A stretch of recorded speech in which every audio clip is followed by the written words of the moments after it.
Hello and welcome to part 2 of my river walk. I think I mistakenly called it river view last week, but it's a river walk and this is part 2. Obviously, here's where we got up to at the end of last week with our wet underpainting, and we're now going to go on and I'm going to take you through to the final painting. Got a time-lapse version here. Basically, I'm going to try and give you everything in a nutshell of what I'm up to. All right, so the first thing I'm doing is I'm coming in with those darkest tones first. Got a really that lovely deep dark red that I love to use for my underpainting, and choosing a couple of different darks. A dark red, dark blue and a dark green I come into in a moment. So choosing a few different dark values, so we're still going to keep some nice variety in those dark areas, so it's not going to look so flat.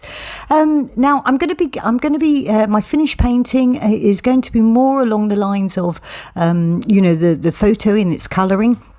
But I want these lovely sort of lovely colours that we created last week in this underpainting. I want them to sort of peep through in places, although we will be going much more sort of green and yellowy in the final painting than you see it now. But you will just see little touches of it, even though I cover quite a lot of it. Part of me wishes that I hadn't covered quite so much of it, but I did end up liking the end painting, so I think we were good to go. So as you saw, I came in with my dark values first, and then I came up the value scale a little bit, used a slightly lighter green in the foliage of the trees there, and basically I'm just looking where my darkest areas are, really, where the values start to change in the painting. Then you saw me coming in and I popped in that back mountain there in the background. Really love that. I've made it slightly lighter than you see in the photograph, because photographs do tend to sort of do that. They make your darks a little bit darker than they actually are. And also for perspective, further things are away in the distance. Usually, the lighter in colour they come, and they have sort of more blue to them, and a little bit obviously less out of focus and things. So I've used a combination of sort of blues and lilacs up into that back mountain there. And you see me coming through basically with this next sort of level. Now I will be, even though we've done the wet underpainting there, I will still be rubbing in this sort of next layer. I want sort of to give myself a nice out of focus background to work upon. And basically, so this layer is sort of like a mixture of the wet underpainting that we've done and a dry underpainting. But as you can see, as I'm going through, my touch is really very light. And I'm just sort of like trying to get the painting more towards the levels of colour that I actually want to see in the final painting. So I'm adding those, those greens and yellows now. Obviously in the underpainting we didn't touch green, but now it's starting to come in, and I've chosen sort of some nice lilac-ies for the path there, aqua blues up in the sky, and sort of purpley blues down in this river here now. And so what I'm going to be doing is I'm going to be sort of rubbing all this in a minute, but as I said, as you might notice, my touch is very light. I don't want to obliterate what's going on underneath, although I do want it to be sort of more akin to what I want to end up with. And so along with sort of like the addition of sort of some intermediate colours, getting these different colours in there, I also want to give myself a little bit more detail as I'm going along, really, give myself a little bit more information for the next layers. So you see me there sort of working on the rocks there, just trying to get a little bit more of a feel of three-dimensional feel about them. And when you're painting rocks, try not to think of them as rocks. They can easily become potatoes, but try and look at them as shapes and sort of layers of light and dark, really, and you'll soon find, if you paint a triangle and then maybe a rectangle against it or whatever, look at your reference photo, but try and paint in shapes, and as I say, levels of light and dark. So as you can see, I've been going around and basically trying to go from dark to light in general, and just sort of filling in those areas where I feel I wanted a bit more colour. And now you see me with my piece of trusty pipe foam insulation here now, and I'm rubbing it all in. And as I always do with the pipe foam insulation, or with any blending tool, always try and bear in mind how things are growing, the direction of strokes and things, sort of like like along the path, I'm using more horizontal strokes, and up in the trees, I'm sort of dib-dabbing it into the paper here. My paintbrush that you just spotted there, it's dry at this point. I just wanted to smooth off a few little edges, and a dry paintbrush is really helpful for that.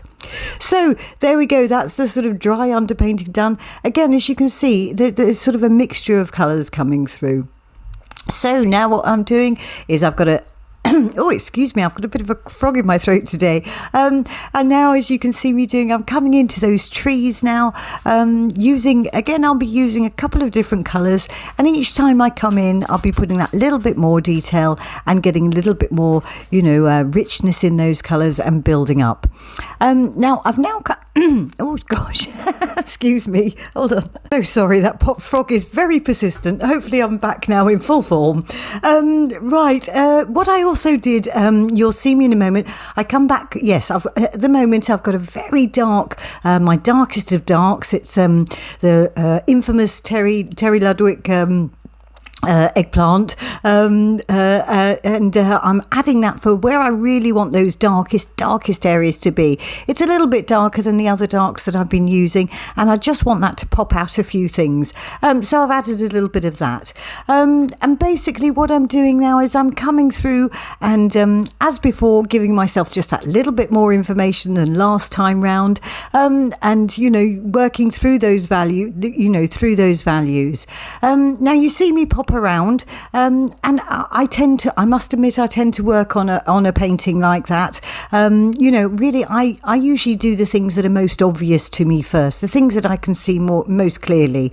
When I start to sort of lose where I'm going, I'll just pop on over to another area, and then usually when I come back, I can then see the next layer. Sometimes you get a little bit blind really on what you're looking at, and sometimes it's not absolutely apparent what's going on, but once you start to get more detail in, each layer gives you that little bit more information, and then I find I can go back and, right, okay, that's what's happening there, and that all tends to work together. So you see me up in the trees now, adding a little bit more, colour up in there, sort of. As you can see up in the trees, I'm really scumbling that pastel. My touch is very light at this stage. As I say, I don't want to obliterate what's going on underneath. I just, I want it to peep through. And as I mentioned, when I was doing the underpainting, I love the sort of delicate foliage here, and so I wanted to be sort of to achieve that feeling. That was one of the things I really wanted to achieve out of this painting, is getting that delicate feeling. So I want those sort of background colours to sort of merge and be soft, and then come in with little firmer strokes, and start adding the detail in the trees, without painting every single leaf. What I'm doing is I'm just increasing my pressure a little bit, using little tiny strokes in a few areas to get that feeling. And I'm also using a combination of sort of warm and cools as well. For example, in those back yellow trees, I've got that warm, rich, deep golden yellow underneath, and then then I come in with a brighter, lighter, sort of more lemony yellow on the top, to help me give that, to give that lovely feeling, and all the way through, giving that sort of feeling between warm and cool, and where the light's hitting it and where it's in shadow, and hopefully sort of giving us a nice variation within those trees. So it's not just a solid mass, and you're starting to see the detail. And as I go through at this stage, I'm sort of putting little marks in and then knocking them back sometimes with some other colours and things. But as you might notice now, I'm not blending. I'm letting the pastels sort of blend themselves really, and sort of go into each other.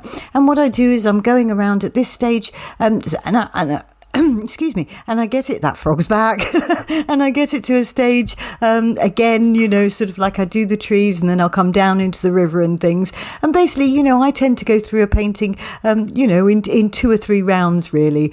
And I get these trees to a point that I think, yep, there's detail starting to come out. I'm liking the colour balances here and things. And once I get it to kind of a stage that I'm relatively happy with, I'll then come back down into my river and, as I say, onto the path and things. And obviously, you're watching here in sort of super speeded up time, really, to get here on YouTube. But obviously, if you're interested in sort of like seeing the full length version where I slow down and really explain a little bit more what I'm doing and how I'm achieving certain effects in areas and composition choices and all that sort of thing, please consider joining me over on Patreon. I've got the full length version over there, and it's about I think it's about 2 hours and 20 or something like that, as I say, slow down and sort of take you through the process sort of step by step, really. But hopefully you're getting enough of an idea here. You can see what I'm doing and how I'm starting to bring out that detail. As I say, at this stage, sort of putting some down, then knocking it back a little bit with other colours. You obviously need to be a little bit careful that you don't end up making mud, especially when you're using mixtures of warm and cools. That can easily happen. So be a little bit careful. And the way to avoid mud is to keep your touch nice and light. Well, that's one of the ways of avoiding mud. Build your layers up slowly. It really depends on the type of painting you like to create. If you want to create sort of a fast and furious painting, then you use different techniques. But for me, I love building up those layers. That's the joy of it. I love getting lost in a painting and a scene and just sort of building up that detail to the level I want to. So this is quite a detailed picture and sort of, relatively realistic in its impression. Okay, so I sort of, as I say, got enough information in those trees there to keep me going for a while. And so you've seen me, I've come on down to the river and using exactly the same process as I used before, going through from getting my darkest areas, re-establishing those, and getting, I'm now sort of bringing this river to the same balance that I have the trees and the sky and the background mountain there. So it's sort of bringing it up to the same level, and I'm going to be doing that with the river and also with the rocks and the path behind. As I say, each sort of time I go around a painting, I add a little bit more detail, a little bit more colour, and just sort of start to bring it together. Now, obviously, when I'm in the river here now, I'm coming in with, sometimes I'm using, I don't necessarily always work with my darkest first when I'm in an area that's sort of in between the two. As the river's sort of sweeping up there, on the left-hand side as you look at it or whatever, the direction of the current is changing. And so I don't want my dark marks to be too strong there. I want to keep everything nice and soft and sort of ripply feeling. So sort of in areas like that, I do swap between darker values and lighter values, trying to get that effect that I'm looking for. And also, the direction of my strokes, all the time, pay attention to the direction of your strokes. I want to give the feeling that those ripples are sweeping around that corner there, as you see them in the picture. So change your stroke directions depending, and your stroke, levels of intensity, how hard you're pressing. As I say, up in the foliage, I press a little bit harder to get that detail and sort of scumble over in other areas where I want it softer. So you think about that as you're going through your painting. But my advice is always to keep light, especially if you want something to look more realistic. Save your stronger marks for those sort of like finishing pops. But that's a way to avoid mud, and it's a way to sort of create a painting that is perhaps more realistic. So I'll pop on a little bit of music now, and you can watch me go through the rest of these base layers, and then I'll come back in a few moments and we'll go through all those delicious finishing touches. Okay then, see you in a mo.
And so I think sort of I'm pretty much there, you know, and everything's sort of feeling in balance now. It sort of all feels about right in its levels of light and shade and things. And so what I'm doing now is I'm coming through and, you know, really starting to refine the painting a little bit, just smoothing out areas where I want it nice and soft, and, you know, just adding a little bit more detail. And as you see there, I just popped my signature on, and at that stage I felt it was happy and I wanted to walk away from it then for a few days, which is what I often do. And so you're now seeing me coming back in after I've signed it. I've left it for a couple of days and I've just coming back in to do those very finishing touches, which, as I say, I like to leave right to the end, and also to walk away between sort of you know, working on the painting and you know, coming and doing those finishing touches, because sometimes you can get a little bit caught up and you can end up doing too much, and then you can lose your painting quite easily. So always suggest taking a little break if you start to get to the point that you're getting too obsessed with detail. But you're seeing me coming back in now, and you saw me with a couple of pastel pencils there, just to pull out a couple of those tree branches and sort of neaten up the edges on those rocks. You certainly don't need to use a pastel pencil. You can use a normal pastel to do that sort of thing. It's just that, you know, I tend to revert back to habit, and I just find it much easier. And as I've got them, lucky enough to have them, I'll use them. Okay, so I think we're pretty much there now. Thanks so much for spending time, part of your day with me. I do appreciate it. Please give me a thumbs up if you enjoyed this video, or leave me a comment. I'd love to hear from you. And also consider joining me over on Patreon. It'd be great to see you over there. Thanks so much once again. I wish you a lovely day and much love. See you next time. And in the meantime, happy painting.